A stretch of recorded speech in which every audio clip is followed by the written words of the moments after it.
obviously it's been a while now since we started all of your promotion and branding. How have you found it? It's been really good. It's been handy, like having an outside perspective as well, because like it's quite good that you like all the kind of genres I'm stepping into, but then you're kind of looking at it from this nice outside perspective that kind of gives like a nice overall view of a way that it can kind of all come together. So it's been really good. It's been really helpful. And do you reckon it's provided that cohesiveness that you wanted when we first talked about it? Yeah, I think so. I think, you know, having that the colour schemes, like it sounded really simple at first, and like when you said it I was a bit like, okay, but having the colour scheme for like the website and then linking that with like the promo shots and the shot for the, you know, the first EP and the single release is it was really good. It just like was that little switch that kind of went, oh, this is an actual project now. This isn't just me chucking out this and then chucking out that. Obviously colour's one of the most recognisable subconscious things that people will see a colour and be like, oh, do you know that reminds me of like this music, this genre, this person. And I feel like we've created not just like all your promotion, but we've advertised you as a brand almost, so people find it much more recognisable. Yeah, and it wasn't even something I thought about really, you know. I've never, as soon as you said like colours and stuff and I came up with I had the idea of that like bluey, and then we kind of like linked it a bit more into like the nice light blue. You know, I think I didn't even realise how many like associations I had with it until then. Yeah. So do you just want to talk through what stuff we've done and advanced on? Yeah, so we sat down and I had like a really basic idea for a website, just like more of a blank slate to put stuff in, and we kind of like zeroed in on that and did that over I think it was space like 2 or 3 days maybe, if that. Like we just sat through and we got some nice photos of me, which was really handy because I can't take photos of myself like that.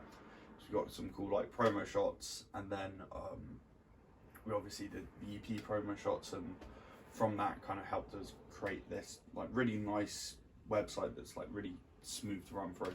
So I've done websites with my old bands, but and just making it all laid out quite nice and not having it just like one page for everything was good.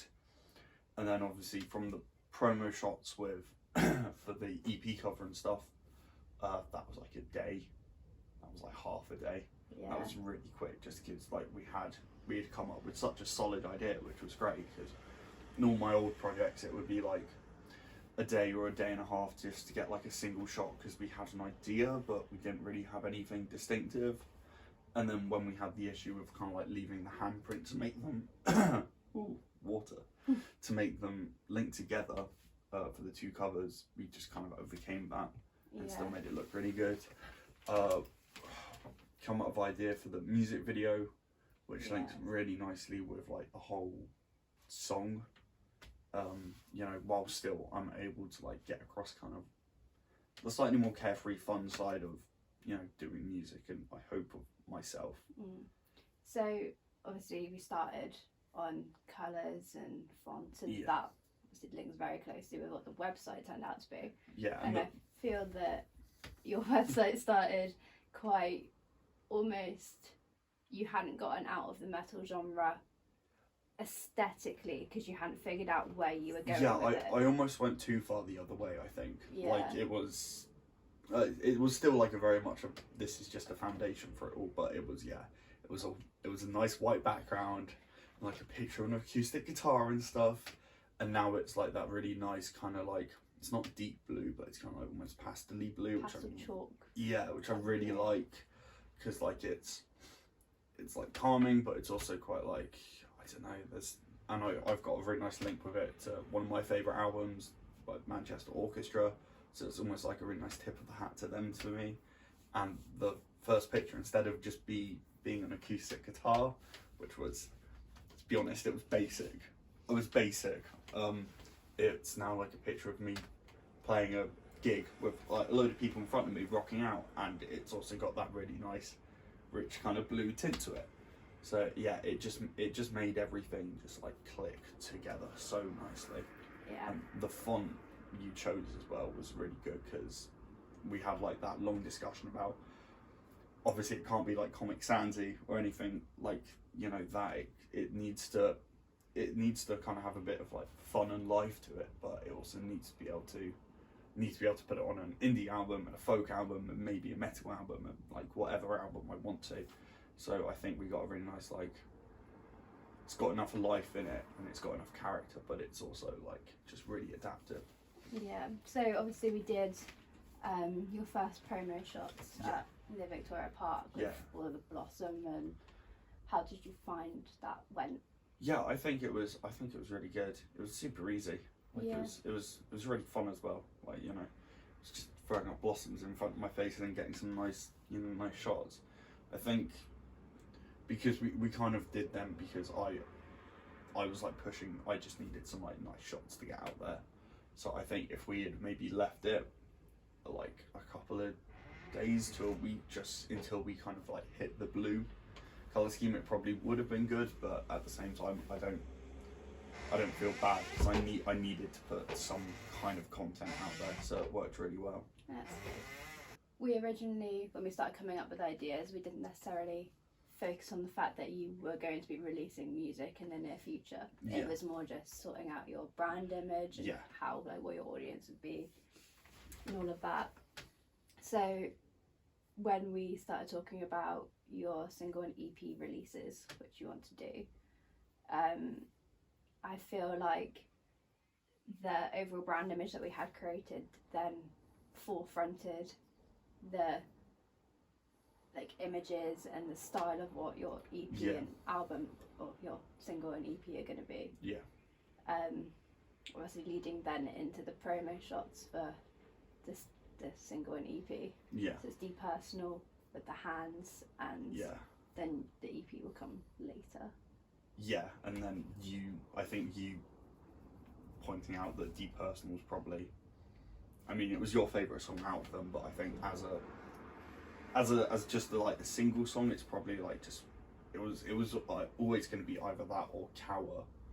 But I think the fact that like Depersonal was just like a 3.5-4 minute song, and it's kind of like, because my last release, Absences, was super acoustic and super dark, and this one kind of is like quite, it's not upbeat and nice when you like properly listen to what it's saying and stuff, but it's kind of got that lively feel to kind of introduce everyone to the fact that maybe this is a little bit more rocky.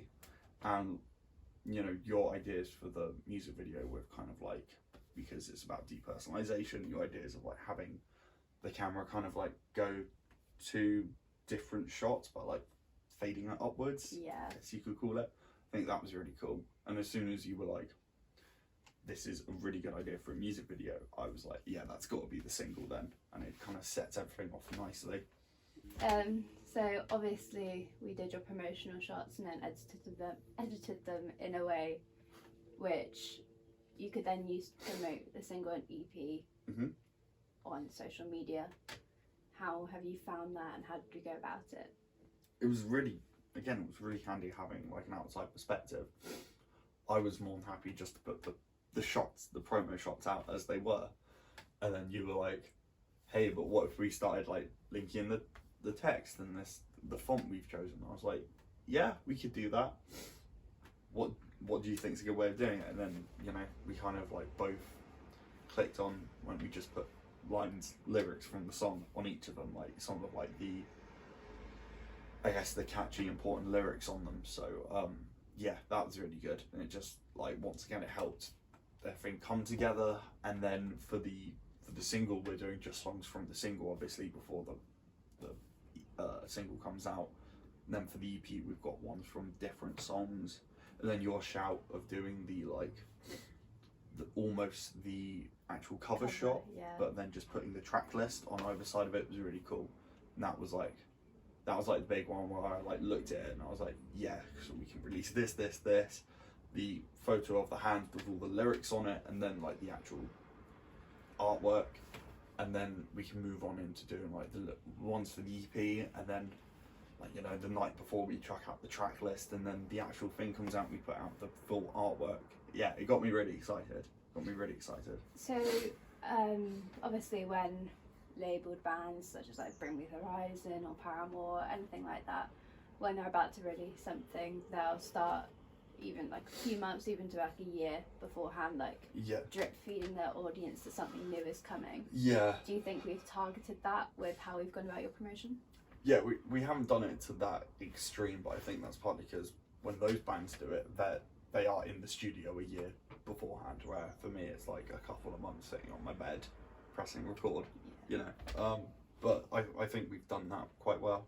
You know, we've already put out the first promo photo, but obviously I'm still waiting to have just the vocals finished, and then it gets sent off, so, you know, there'll be a bit of a wait and chuck in some of our other promo shots in between it, and just some of like me being in the studio as a good shout, you know, me putting up a little bit of me singing not the chorus, like the bridge bit to Depersonal, just to make people realise that, you know, I'm recording, something's coming out, followed by the promo shot, and then when it gets closer we can like start kind of like ramping up how much of the promo shots are coming out. Yeah.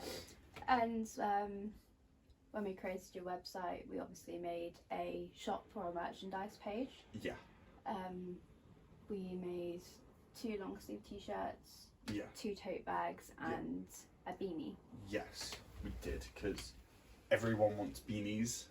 They're normally really horrible to get like a profit from, but there was a deal one, so why wouldn't you? And then long sleeves are always better than short sleeves. I found that it's just, like you said, it's just kind of like the fashion nowadays. And tote bags was a great shout, because it's not something I've ever thought about, and it's not something that a lot of like kind of more grassroots artists do. But you've got 3 tote bags hanging up over there. Yeah. And then again, your idea to like have that kind of like sky blue for one of the tote bags designs and one of the long sleeves is really cool, because it's just, obviously you can have the black like we've done to make it kind of like, you know, this is the basic one, but having that blue was just a really nice touch. Sets you out from other bands, because many grassroots bands just have black merchandise. Everyone's got black. The first merchandise we bought from my old band was all black. Yeah. And it was boring. Like, you know, it sold a bit, but it was really boring, and this one just stands out. And then so we had I'm talking to you now. We had the shot for the hands like this to kind of capture like Depersonal with the whole like feeling a bit trapped and stuff. And then I asked you if you could do a little sketch, because I saw some of your sketches, and you doing that little sketch, and that being the merchandise, and the tagline being "It all goes on outside my head," which from the song Depersonal, out soon.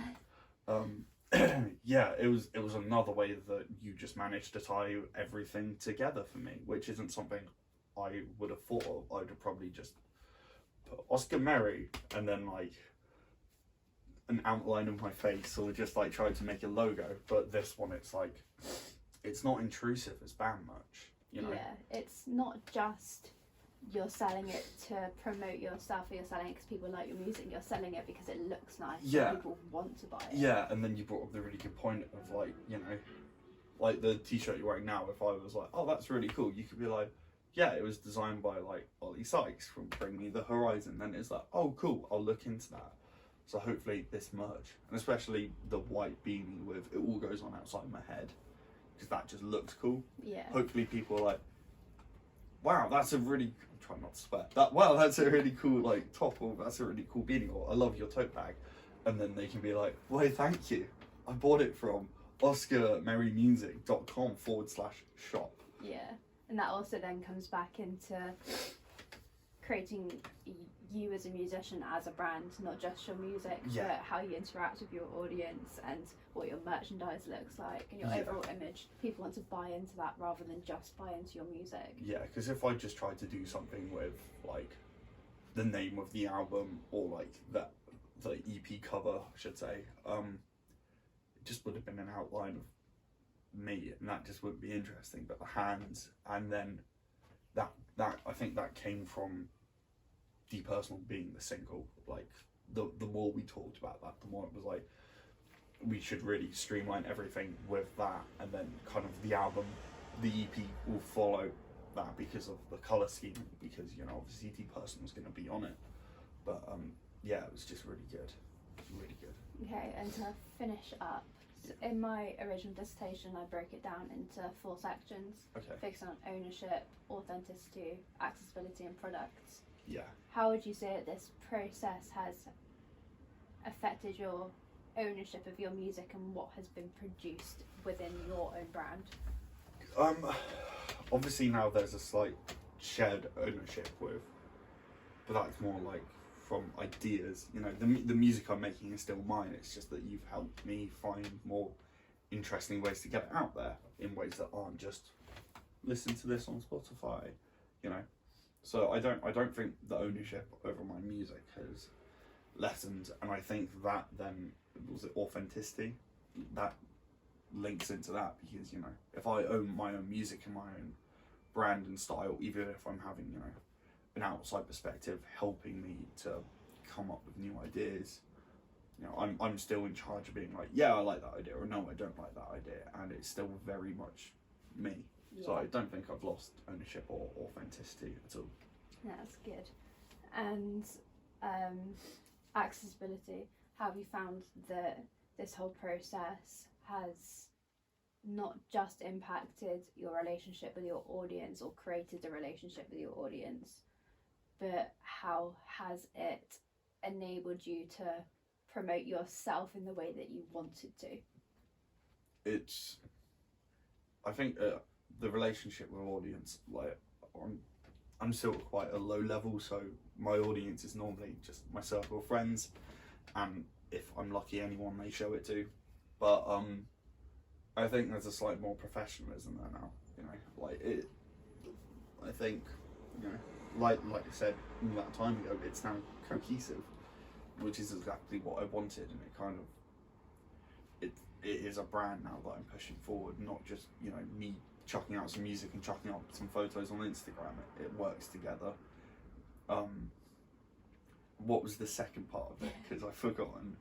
How has it enabled you to promote yourself the way that you want it to your audience? Oh, brilliantly. Yeah, it's taken like a bit of ease off me that I don't have to come up with everything, and I don't have to second guess any ideas I have, because I've got someone there to be like, this is good, but what if we did it in this way? Or like, you know, I think it would be a good idea to do merch, but what if you made it blue? And like, you know, what if you did the single release instead of the single artwork on the merch instead of the EP? It was just those little sparks and ideas that kind of like just made everything work better, and made me be able to like take a deep breath and just enjoy the process of doing everything. Yeah.